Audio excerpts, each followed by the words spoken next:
Many new universities were established under the 1972 policy, and many existing colleges and institutions were upgraded to the university status.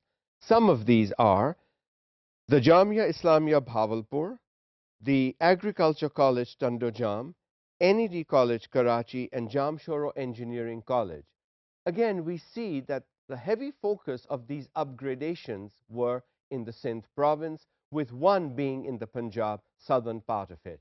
But with these institutions being upgraded to university status and new universities being established, the need for more good quality higher education institutions was being fulfilled to a certain extent. The semester system was introduced in educational institutions.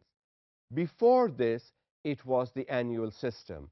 Now, in 1972, the policy recommended the establishment of a semester system at the university level, at the postgraduate and the undergraduate levels both.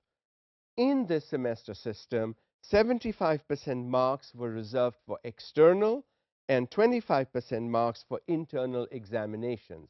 So there was still an external component to the semester system, because in totality a semester system should be completely internal.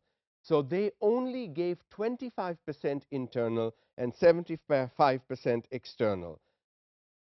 Not a surprise that the semester system really did not kick off at that time, because with only 25% reserved for internal, you could still pass with the external component, and you did not even have to pass the internal and external components independently. Together in a consolidated form, if you scored better, you were good and you got your degree. Also, when the semester system was introduced, was the temperament of the faculty, the teachers, the instructors, and the students prepared? Were they equipped to deal with a new system that required them to work through the semester rather than only at the end of an academic year? And I think that was a big hit in the failure of the semester system at the time. 7.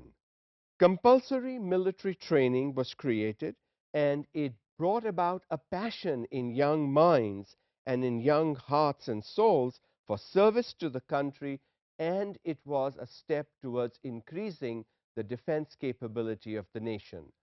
Military education was made compulsory, at least it was recommended to be made compulsory in the 1972 policy, with two reasons really. One, increase the defense of the country and create within young people a passion for Pakistan. 8. Adult education centers were established in the country to try and end illiteracy. Although previous missions, commissions, and policies had stressed on increasing the literacy rate, adult education was not focused on heavily, and even school-going children were not all going to school, and so the literacy rate was not really rising the way it should have.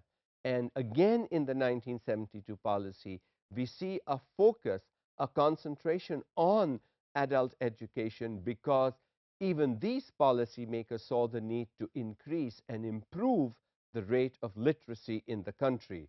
This rate of literacy in the country was to be brought in par with other international countries and nations, and we were quite far from it even in 1972. Although we see a mention of it in all previous policies and even in the 72, and we will see it recurring even in the future policies, it was not really carried out and implemented to the fullest. And so setting up adult education centers to try and bring a rise in the literacy rate was a step in the right direction.